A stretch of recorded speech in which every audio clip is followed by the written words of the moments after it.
Hello, welcome to the Submarine Force Museum. I'm Commander Brad Boyd, Director of the museum and Officer in Charge of Drugship Novels. Today we're going to be talking about the Mark 49 mine that you see behind me, and mine warfare in the submarine in general, Submarine Force in general.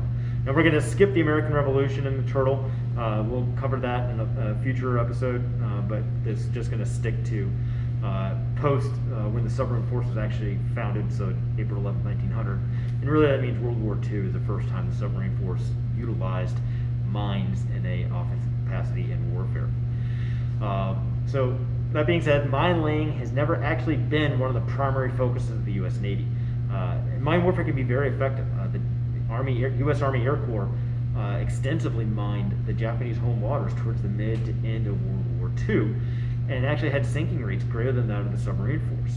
So mine warfare can be very effective. Now, that being said, it wasn't a possibility at the beginning of the war because the Japanese owned the water and the airspace around their islands and all the way out for a great deal, and so we couldn't get airfields close enough to do those operations, so we had to fight our way in to do that. But once done, mine warfare was extremely effective.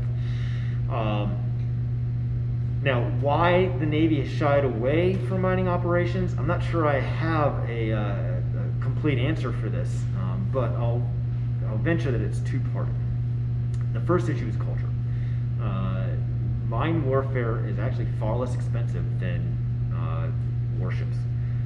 And once planted, you don't risk your own people or equipment. It's just the deployable asset, the mine, and that's all that's there. However, it's very hard to do power projection and rally your allies or deter your adversaries with mine warfare. It's much easier to sail an aircraft carrier, battleship, destroyer, whatever, what have you, depending on what time we're talking about, up and down a coast to rally or deter, depending on who we're talking about, than it is to plant a minefield. Not to mention the fact that if you plant a minefield, you're not deterring, you're declaring war. It's an act of war to plant a minefield. So that side of it doesn't appeal to the U.S. Navy. And second, dating back centuries, mine warfare is not considered something that a major naval power does. And even at our founding, so back, American Revolution, once the country was founded past that point, we've always thought ourselves as a major player in the world. So we founded a Navy to ensure commerce overseas and our fundamentals and our expectations and our policies to be carried out overseas, and that didn't include mine warfare. So we've always focused on the ship aspect.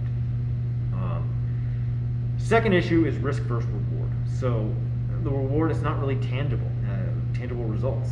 When you shoot a torpedo or you shoot a deck gun, you know right away if you hit it or not, and whether or not the ship is sinking or just damaged.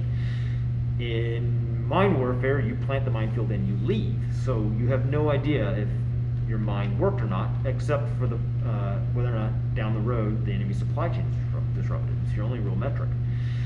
You may be able to get a communications intercept, but that's assuming that they communicated the loss and that you've broken the code, and then that they're going to tell you that the code breakers tell you that you did it, because depending on what it is, they may not tell all information that's decoded. So you may not really know your own success, and so it goes against the results that we typically look for within the Navy for whether or not something was successful or not. So it's hard to gauge. The second is part of that is the risk, and depending on where you are setting the minefield, the risk is substantial. Minefields have to be set in an area that a few things come together. One, the water has to be shallow enough to plant the minefield. You can't plant it in 5-mile deep water. It just doesn't work. Second, it has to be planted in a place that ships are going to go through it. You can't just mine from North America to Europe. It's not effective. It doesn't work that way. You have to find an area that things are going to come together. And so you have to have, the third thing is you have to have geographic constraints that force that funneling effect, such that a field doesn't have to stretch from North America to Europe. Otherwise, you couldn't mine effectively. So this combination means that a ship or a submarine must usually be close to navigation hazards: land, rocks, reefs, the ocean floor if it's shallow.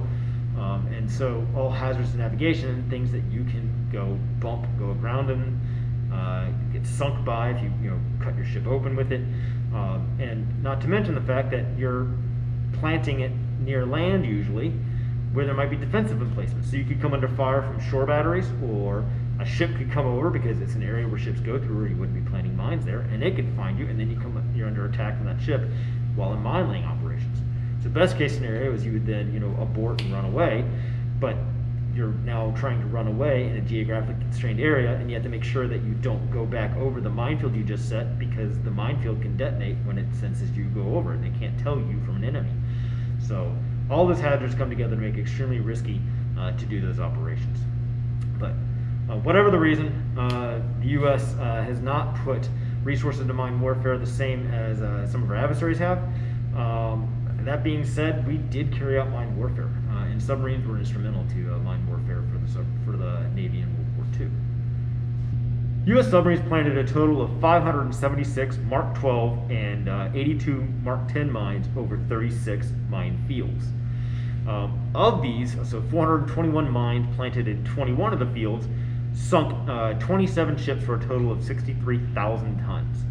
And damaged 21 more for approximately 120,000 tons. For those wondering about the math, that averages out to about 1,750 tons sunk per minefield.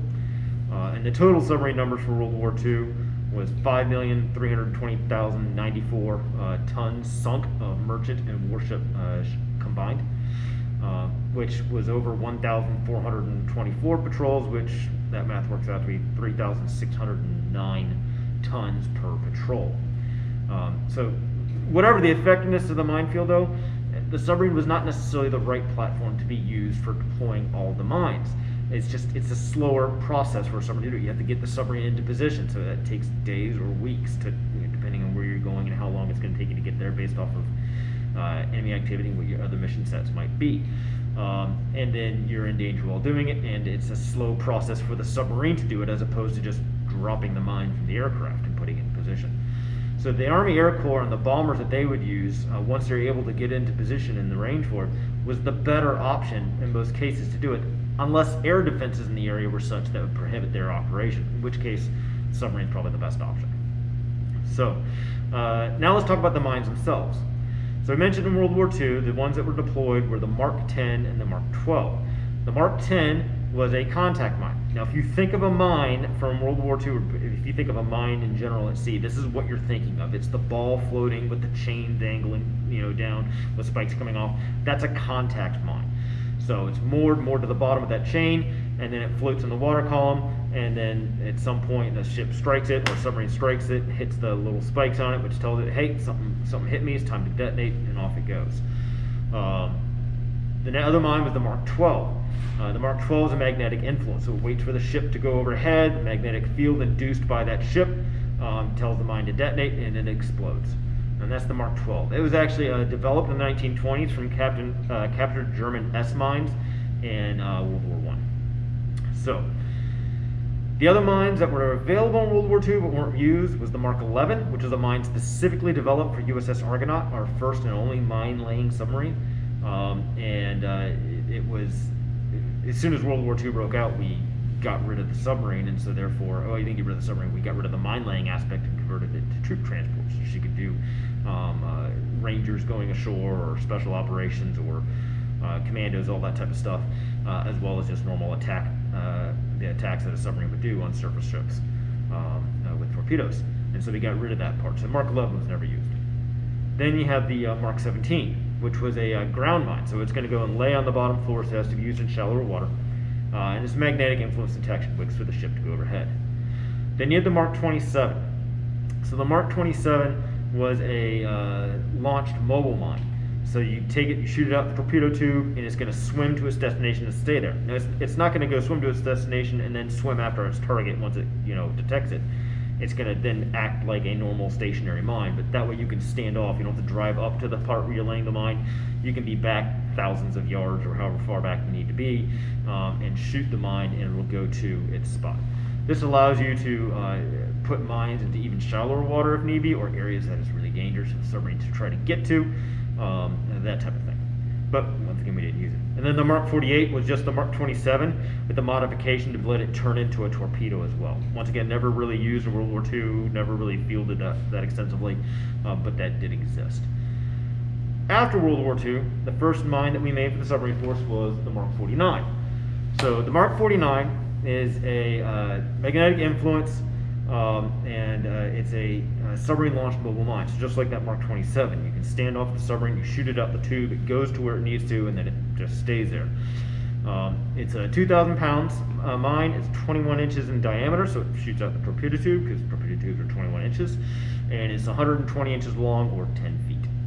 After the Mark 49, we also had the Mark 57, the Mark 60 Captor mine, and the Mark 67 mines.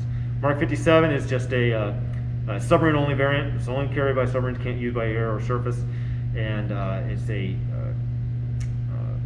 magnetic influence mine. The moored magnetic influence mine. The Mark 60, the Captor mine, can be launched by air, surface, and submarine, so all the platforms. And what that is, it's basically a torpedo that lays in wait.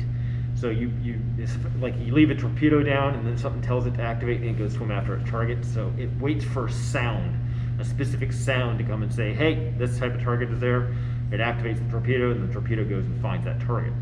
And that's what the Mark 60 Captor mine is. The Mark 67 is still in use to this day. That's the submarine launched mobile mine. And so just like the Mark 27 and the Mark 49, it's just standoff. You get so close to the area, and then you shoot the mine towards the area. It goes to its spot, and then just lays in wait for whatever to come over it. So that's what we use today. It is not a torpedo in waiting. It's a mine that just gets put over a certain distance to its spot.